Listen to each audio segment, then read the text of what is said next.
Shalom, Bwana Yesu asifiwe. Jina langu naitwa Minister Jonathan. Leo kwa kibali chake Mungu tunasoma kitabu cha Isaya 60 mstari wa 11. Biblia inasema, malango yako nayo yatakuwa wazi daima, hayatafungwa mchana wala usiku, ili watu wapate kukuletea utajiri wa mataifa na wafalme wao wakiongozwa pamoja nao.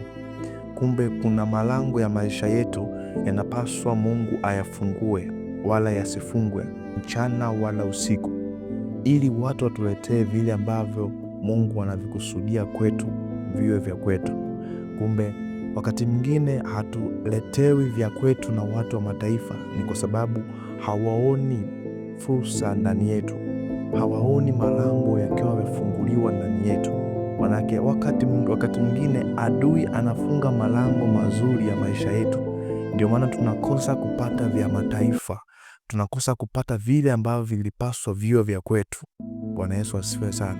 Sasa hii ni ahadi ya Mungu, anatuambia kwamba malango yako yatakuwa wazi daima. Sio yatakuwa wazi mwaka mmoja, miaka miwili. Inasema yatakuwa wazi daima, tena mchana wala usiku. Watu watatuletea nini? Vitu vya kwetu. Kwa hiyo jitahidi sana uombe malango yawe wazi ya maisha yako, ili tupate vile ambavyo Mungu amevikusudia kwenye maisha yetu. Mungu akubariki sana.